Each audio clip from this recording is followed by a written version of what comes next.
Hello and welcome back. Let's talk about the intro, writing the outro, and finding a soundtrack. The introduction sets the tone. In other words, it helps the listener decide for themselves whether they want to stay and listen to the rest of your podcast or leave right away. So you want to make sure that you set the tone in a correct manner. So what is a correct manner?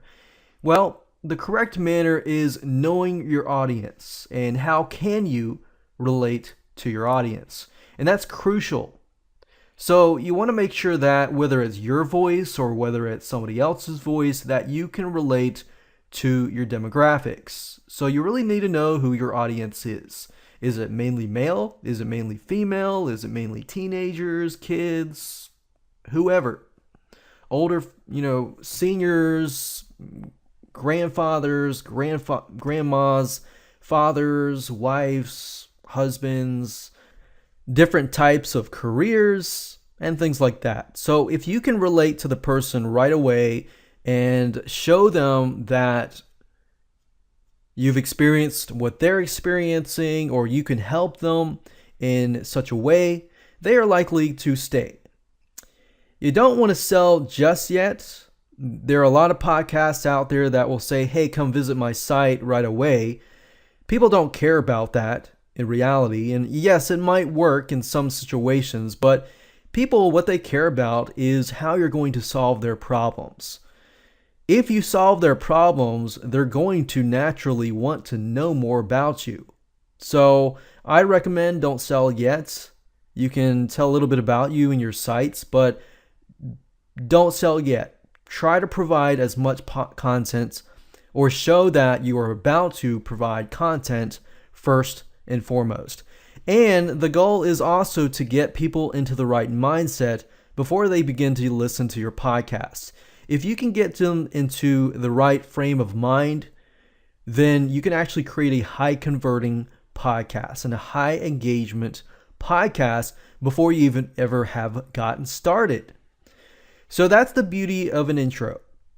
Now, let me show you exactly what you can do to begin writing it. So I've split this up into parts. What you can say is relating. So the first part, we relate to the person. The second part, we try to remove as many distractions so that we can get them into the right mindset so that they can focus. Then the third thing is going to be the purpose or the benefits. Basically, what you're going to teach. Or if it's a general thing and you don't want to change your intro too many times, you want to have a general benefit. And then, of course, the last thing is going to position you as the expert. So kind of like I talked about earlier, you're about to get on stage and somebody introduces you. They're all excited. They introduce you as the expert. Then the audience is focused and interested in listening to you. But if it's done incorrectly, and they don't really know you, then guess what? The intro may actually hurt you. So let's talk about relating. You can get a voiceover artist that can relate to the demographics. Say something like this: podcasting from his or her, that's you. So if you're a male, it'll be his. If you're a female, it'll be her. Where? Your office, your room, your location, where? Now, I want you to think about this. Don't just pick one. Pick one that actually relates to your demographics. So if your demographics, and you know your demographics is on the go or wherever, then you can do something that might relate to them. So if your audience tends to be in the office a lot, hey, pick the office. Or pick an area where they want to be. So maybe you could do a podcast on the side of a beach or something. Obviously, you want to be truthful, but you want to pick a location where you're actually doing the podcast. But pick a place that makes them feel relaxed.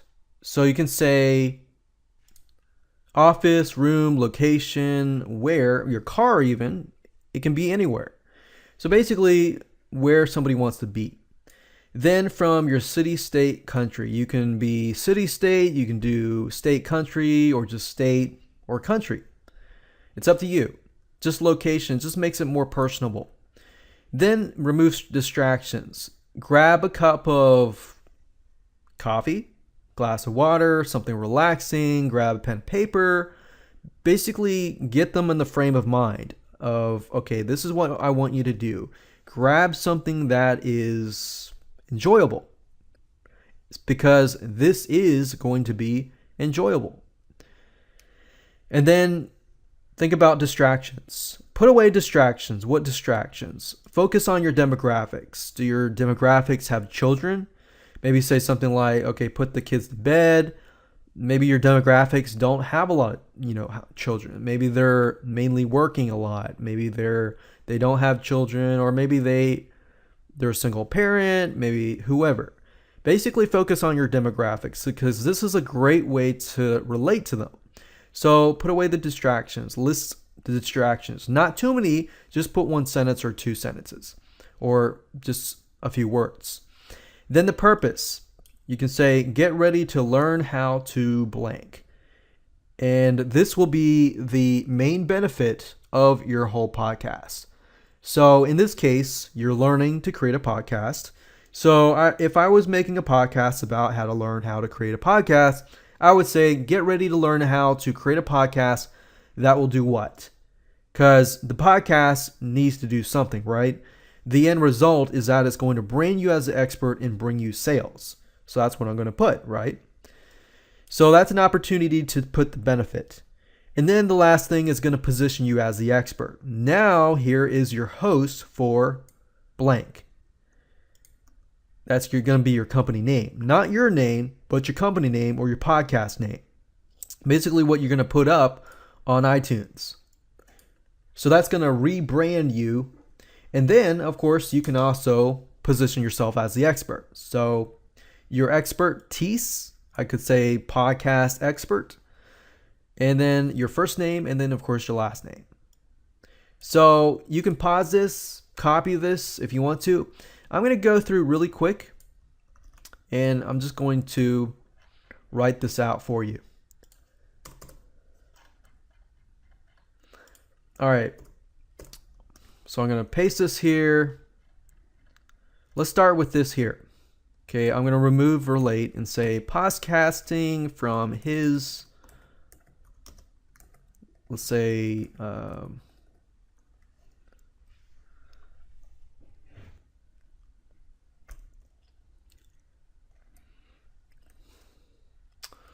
I could say from his office, I could say from the lake, I could say from the something else, but just don't think too much about it. We're just going to say country, so United States. And we could be more specific. We could say something like California or Atlanta or something, California. I'm just making stuff up as I go. From his office from California. Grab a cup of coffee as usual, and pen and paper,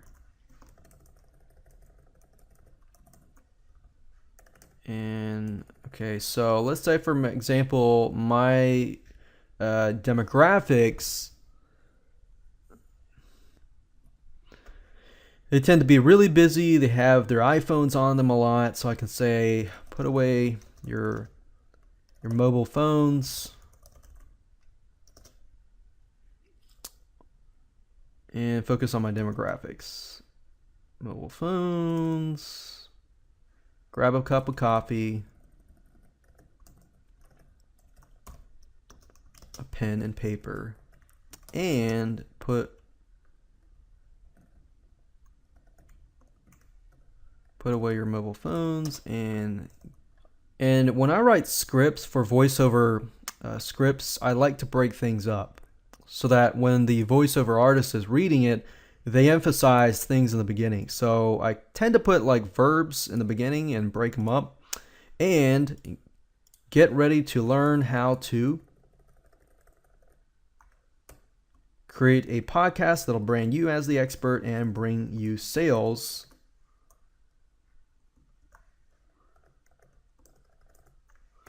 Now here's your host for, we'll just call this Podcast Masters.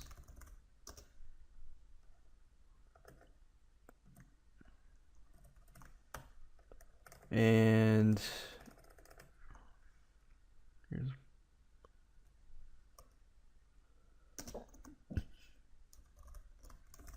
marketing expert John Smith. Since John Smith is always being used, use Pocahontas with that, just John Smith. I'll just use John Smith. So John Smith, and that'll be our intro. So usually I'll leave it like that.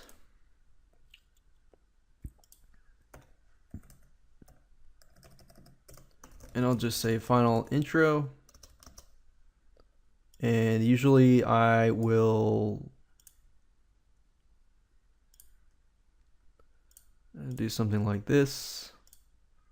Just make it easier to read for the voiceover artist. So just read through it, make sure it sounds good, and we're good to go.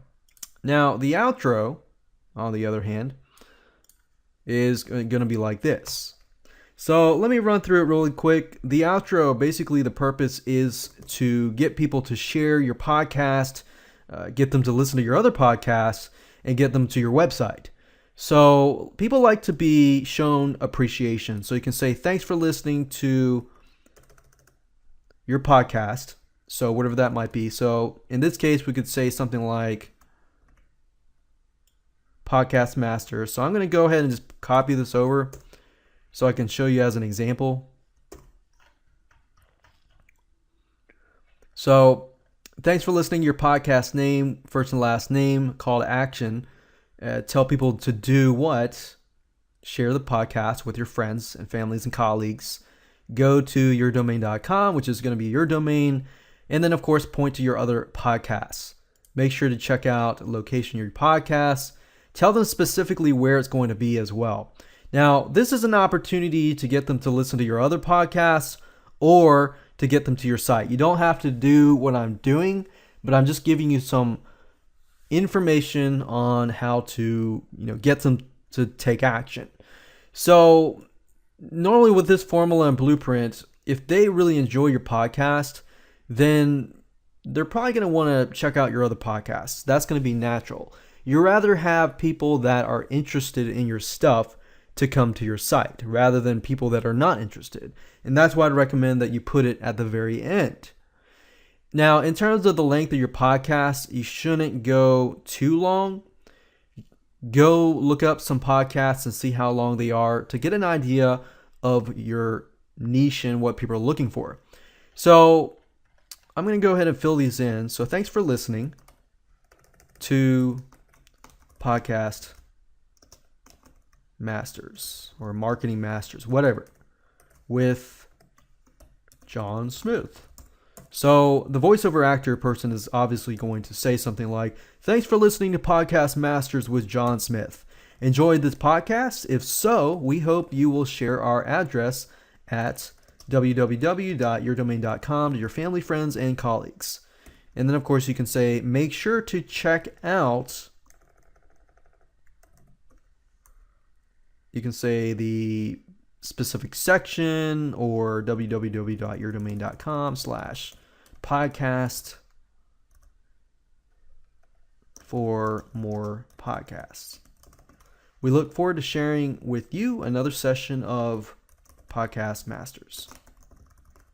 So you can change it up. You can tell them to fill out a form. You can tell them to fill out a squeeze page, because at the very end, they have trusted you. They have trusted you enough to basically listen to your whole podcast. So that's pretty much it. You don't want it to be too long, just a couple of sentences, and that's it. Now let's talk about soundtracks. How can you go about finding places to get professional looking soundtracks? Well, there is one particular site. It's called audiojungle.net, and I personally use this, so I can recommend that Audio Jungle is a great site for high quality music. Now, you're not looking for something too long. You're looking for something that's probably about the size of your audio. So you could wait till you actually get the finalized intro and outro so you have an idea of what to include. But what you could do is once you have the intro and outro, you can go to Audio Jungle and find a audio clip that is the same size as the intro and outro. Generally speaking, you want to have it less than 30 seconds, no more than 30 seconds. Otherwise, it's too long, you're going to lose people's attention, and they're simply going to leave your site. So logos and indents are generally the ones that you're looking for. So we're going to go here, and you can actually look for specific soundtracks that may portray different feels. So demographic wise, if you know your audience, then obviously you're going to know what kind of music they may like and might be popular in their day and age, and basically something that they can relate to. Do you want them to be in a fun environment? Do you want them to be in a more serious environment? You know, stuff like banjos, children's music actually are good logo indents. It's actually quite interesting. But children's music, because it actually brings people back to their positive, happy-go-lucky type music. Let's just listen to a few.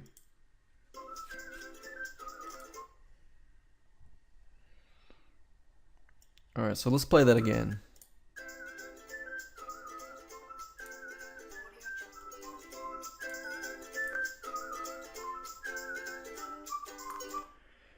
So you could have that. You could have something like positive, happy.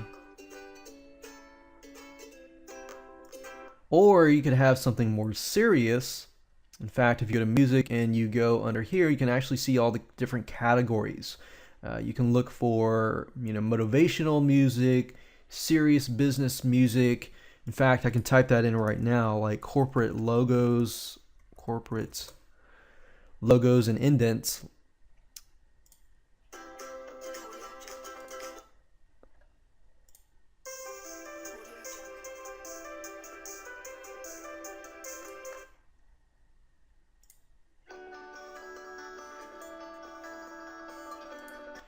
So it really depends on your voiceover. So for example, if your voiceover is really, really fast, you might want to get something like, really, really fast.